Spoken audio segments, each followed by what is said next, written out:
Yo, how you doing? Hope you're doing well. Quickly wanted to chat on something so important. I'm going to try to keep it as short as I can. I'm so sorry if it's not, but it's important. This is a specific message to the young Christian adults of this day and age, okay? That includes me. I would say that's the people in their 20s, and I say that very broadly because I don't think this has a specific age. I think you can also be in your 30s and feel the same way. But let's talk about it. What I don't want to be is someone who just talks pretty things.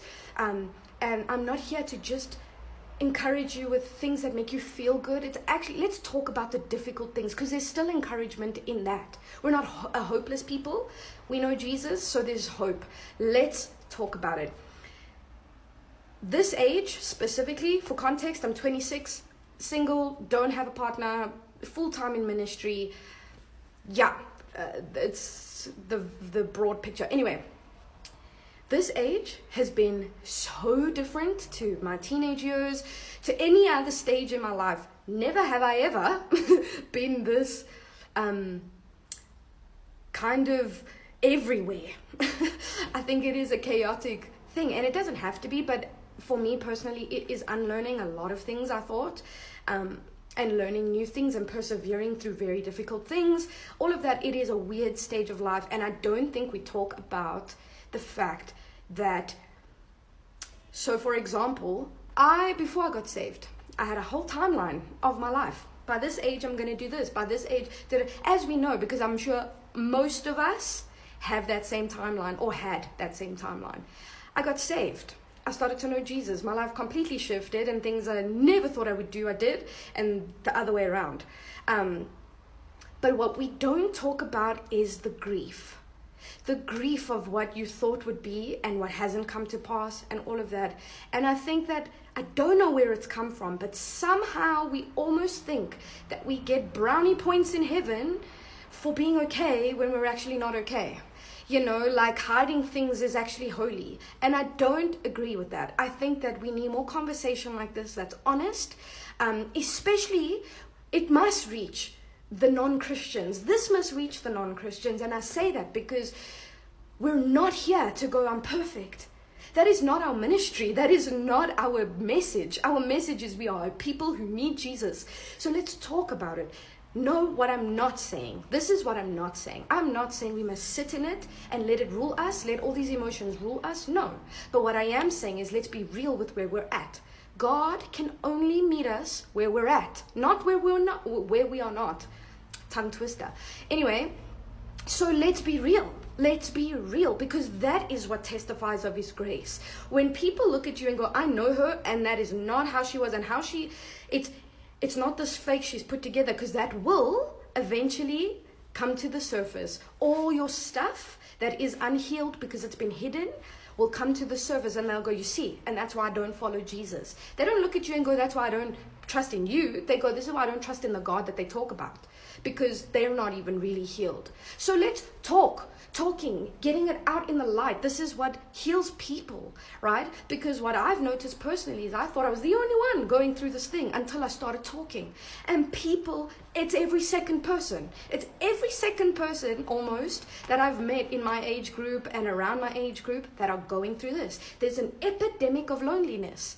So we go to church, we have this whole social life, and we get home and we're lonely. Right? And it's not because we don't know Jesus. Obviously, He's our closest friend, all of that stuff. And I think we over-Christian it, where we go, oh, you'll never be alone. Yeah, but it is. He's made us for relationship with people. He's made us for community, all of that stuff. And I think when you had a timeline in your head and you had an idea of what your life would be, and it hasn't turned out that way, I have different desires being saved. I have a desire to have kids now, which I never did. To have a godly husband and a marriage and all that stuff, which I never did. But it hasn't come to pass. So now you're grieving, right? And I think that let's talk about the disappointment, but let's take it to the one who can actually heal that, right? So again, I'm not saying to sit in it and there's no hope. I'm saying there is a great hope. In fact, we have such a deep sense of purpose in this age. And stuff, but when there are desires that God gives you, but like I say, like the desire to be married is a godly desire. but I don't have the person. So what do I do with that, God? Because it's lonely, and now the desire is there without the actual thing. You know what I mean? And it even feels weird to talk about this because it's vulnerable. It's like a weird space. It almost puts you in like a weakened place where you're like, God, you need to do, like, I don't know what I'm doing. I don't know what I'm doing. And let's talk about even that. God is not scared of your not knowing. You know why? Because he says, I know the plans I have for you. So that is our hope, is that he knows. You know what that also means? We don't. And that's the part I struggle with, because I'm like, I'm a planner. I'm like, God, you even made me a planner. You made me someone who is like that. And like, so why? And it is a testing of who you trust and all of that stuff, but it is difficult. It is difficult. It's not an easy season. And the worst thing for me is that you get all these other Christians that are married, they literally had someone in high school. They got out of high school. They already got married. They've been married for 40 years, whatever. And those are normally the people that try to tell you about the season. And it's really difficult because they don't actually know what the season feels like and the grief that it actually holds, right? Because you walk around fine, but you're not okay. You see people together and your heart actually hurts a little bit. Like, it's not an easy season, right? And again, just to solidify what I'm saying, we are not hopeless. We are not broken and like we're so, life sucks and it's not that. But it is a realizing and an acknowledgement, wow, I couldn't even say that word, of the fact that you're a real person with real things, and emotions are real. They should not rule your life. They should not rule. But God wants to work there because it's the very thing your mind is thinking, your heart's like consumed with. So why would God not want to be involved in that?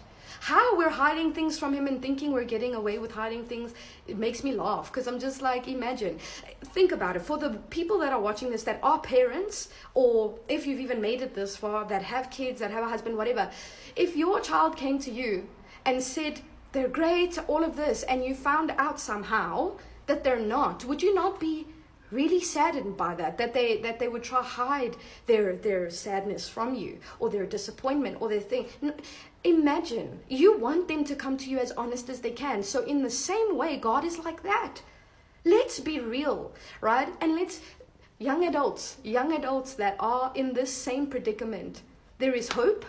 There is such a bright future for us, but let's also deal with the disappointment now and the stuff, so that we're not bitter when good things do come, because we'll even sabotage good things because we're in a space of not healing.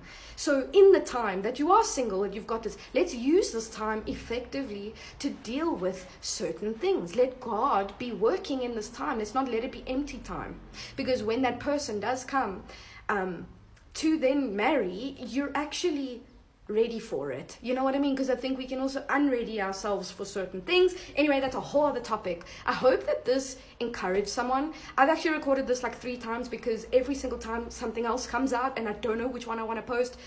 I think it's going to be this one. If it's this one, yeah, I really just have a heart for the young adults, because it is such a weird season to navigate and space to navigate. But just know that you're not alone. I think that's all you need to hear. You don't need advice. You don't need anything else. All you need to know is that it is normal and it is okay to feel this way. It's not okay to sit in it and let that rule your life, but it's okay to acknowledge that you are disappointed. God is a God that will never disappoint you. So take it to that one. Anyway, I'm out. I hope that encouraged you.